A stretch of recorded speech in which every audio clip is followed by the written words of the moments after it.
السلام علیکم ورحمۃ اللہ وبرکاتہ۔ خوش آمدید ہمارے چینل پیغام الہی پر۔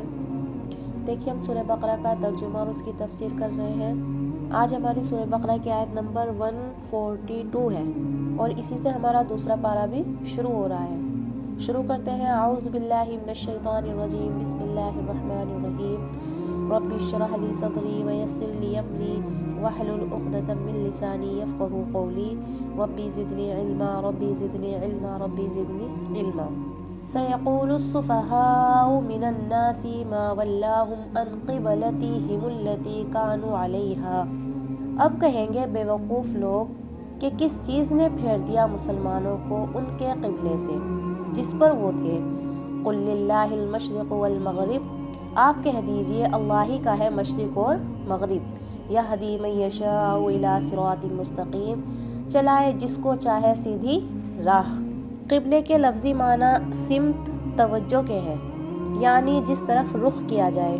یہ ظاہر ہے کہ مومن کا رخ ہر عبادت میں صرف ایک اللہ وحدہ لا شریک لہ کی طرف ہوتا ہے۔ یہاں سے کاٹی بلال قبلے میں دوبارہ پڑھی قبلے کے لفظی معنی۔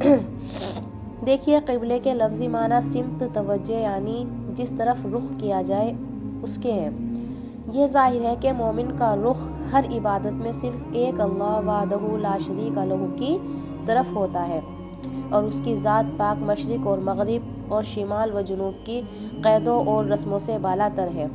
وہ کسی خاص سمت میں نہیں، اس کا اثر طبعی خاص طور پر یہ ہونا تھا کہ کوئی عبادت کرنے والا کسی خاص روح کا پابند نہ ہوتا، جس کا جس طرف جی چاہتا نماز میں اپنا رخ اس طرف کر لیتا، اور ایک ہی آدمی کسی وقت ایک طرف اور کسی وقت کئی طرف رخ کرتا تو وہ بھی بے جا نہ ہوتا۔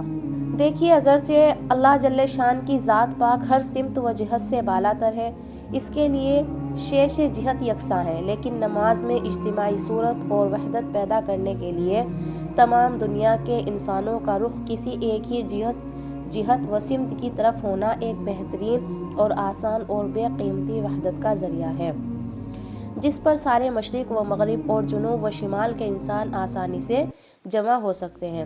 اب وہ ایک سمت و جہت کون سی ہو جس کی طرف ساری دنیا کا رخ پھیرا جائے، اس کا فیصلہ اگر انسان پر چھوڑا جائے تو یہی ایک سب سے بڑی بنا اختلاف و نزاع بن جاتی ہے۔ اس لیے ضروری تھا کہ اس کا تعین خود حق جل شان کی طرف سے ہوتا۔ حضرت آدم علیہ السلام کو دنیا میں اتارا گیا تو فرشتوں کے ذریعے بیت اللہ کعبے کی بنیاد پہلے ہی رکھ دی گئی تھی۔ حضرت آدم اور اولاد آدم علیہ السلام کا سب سے پہلے قبلہ یہی بیت اللہ اور خانہ کعبہ بنایا گیا تھا۔ قرآن کی آیت ہے، سب سے پہلے گھر جو لوگوں کے لیے بنایا گیا وہ گھر ہے جو مکہ میں ہے، برکت والا، ہدایت والا، جہان والوں کے لیے۔ حضرت نوح علیہ السلام تک سب کا قبلہ یہی بیت اللہ تھا۔ طوفان نوح علیہ السلام کے وقت پوری دنیا غرق ہو کر تباہ ہو گئی، بیت اللہ کی عمارت بھی منہدم ہو گئی، اور ان کے بعد حضرت خلیل اللہ اور اسماعیل علیہ السلام نے دوبارہ بحکم خداوندی بیت اللہ کی تعمیر کی، اور یہی ان کا اور ان کی امت کا قبلہ رہا ہے۔ اس کے بعد انبیاء بنی اسرائیل کے لیے بیت المقدس کو قبلہ قرار دے دیا گیا، اور بقول ابو العالیہ انبیاء سابقین جو بیت المقدس میں نماز پڑھتے تھے وہ بھی عمل ایسا کرتے تھے کہ صخرہ بیت اللہ بھی سامنے رہے اور بیت اللہ بھی سامنے رہے۔ حضرت خاتم الانبیاء صلی اللہ علیہ وسلم پر جب نماز فرض کی گئی تو بقول ابن عباس ابتدائی آپ صلی اللہ علیہ وسلم کا قبلہ اور آپ کے جد ماجد حضرت ابراہیم علیہ السلام کا قبلہ یعنی خانہ کعبہ قرار دیا گیا۔ مکہ مکرمہ سے ہجرت کرنے اور مدینہ طیبہ میں قیام کرنے کے بعد اور بعض روایت کے اعتبار سے ہجرت مدینہ سے کچھ پہلے آپ کو اللہ تبارک تعالیٰ کی طرف سے یہ حکم ہوا کہ آپ صلی اللہ علیہ وسلم بیت المقدس کو اپنا قبلہ بنائیں۔ صحیح بخاری کی روایت کے مطابق حضرت محمد مصطفیٰ صلی اللہ علیہ وسلم نے 16-17 مہینے بیت المقدس کی طرف نماز ادا فرمائی۔ مسجد نبوی میں آج تک اس کی علامتیں موجود ہیں، جہاں کھڑے ہو کر آپ نے بیت المقدس کی طرف نمازیں ادا فرمائی تھیں۔ حکم خداوندی کی تعلیم کے لیے تو سید الرسول بااطاعت تھے اور حکم خداوندی کے مطابق نمازیں بیت المقدس کی طرف ادا فرما رہے تھے، لیکن آپ صلی اللہ علیہ وسلم کی طبعی رغبت اور دلی خواہش یہ تھی کہ آپ صلی اللہ علیہ وسلم کا قبلہ پھر وہی حضرت آدم علیہ السلام اور حضرت ابراہیم علیہ السلام کا قبلہ قرار دے دیا جائے۔ کیا کہہ رہے ہیں کہ حضرت ابراہیم علیہ السلام کا قبلہ قرار دے دیا جائے، اور چونکہ عادتاً اللہ یہی ہے کہ وہ اپنے مقبول بندوں کی مراد اور خواہش و رغبت کو پورا فرماتے ہیں۔ حضرت محمد مصطفیٰ صلی اللہ علیہ وسلم کو بھی یہ امید تھی کہ آپ کی تمنا پوری کی جائے گی، اور اس لیے انتظار وحی میں آپ بار بار آسمان کی طرف نظر اٹھا کر دیکھتے تھے۔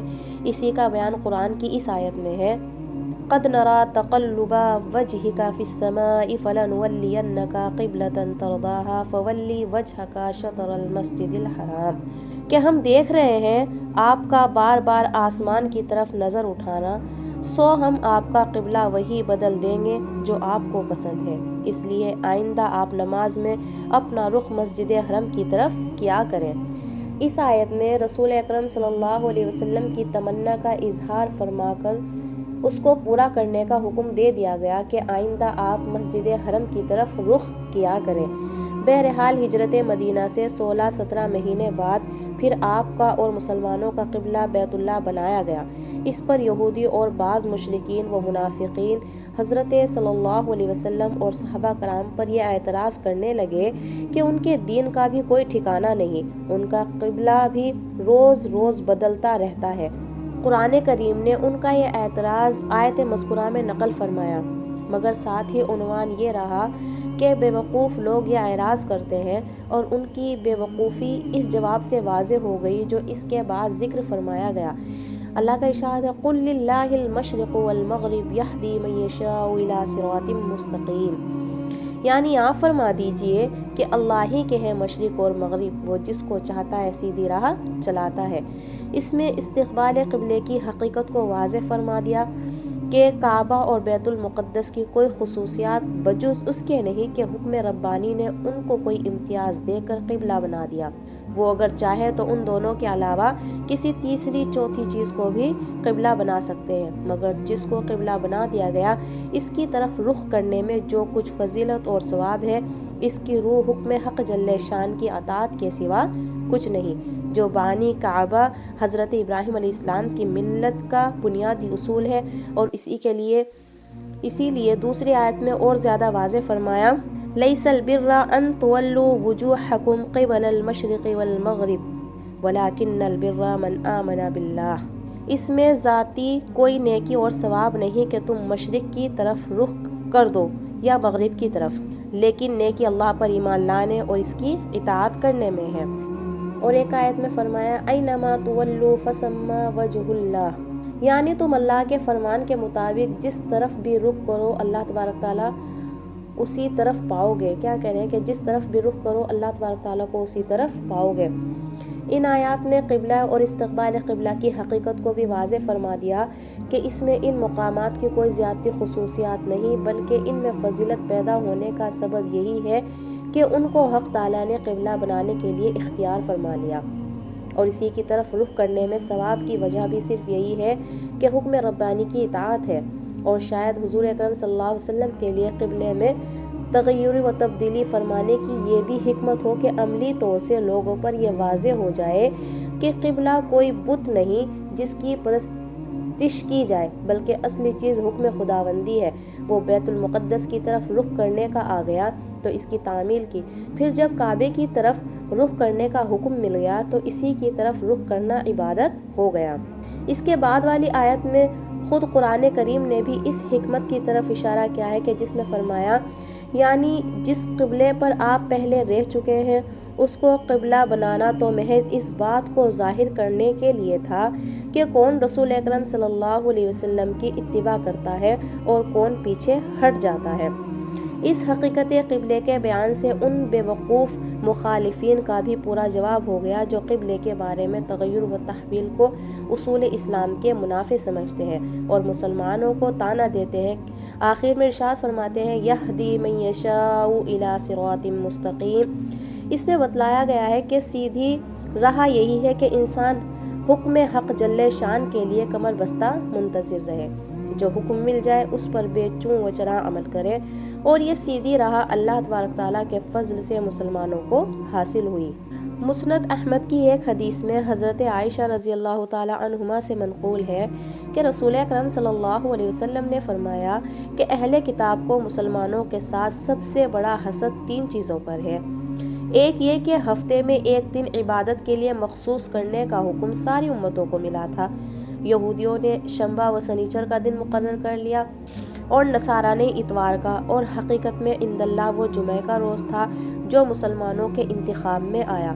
دوسرے وہ قبلہ جو تحویل کے بعد مسلمانوں کے لیے مقرر کیا گیا، وہ کسی امت کو اس کی توفیق نہیں ہوئی، کیا کہہ رہے ہیں، اور کسی امت کو اس کی توفیق نہیں ہوئی۔ تیسرے امام کے پیچھے آمین کہنا کہ یہ تینوں خصلتیں صرف مسلمانوں کو میسر ہوئیں، اہل کتاب ان سے محروم ہیں۔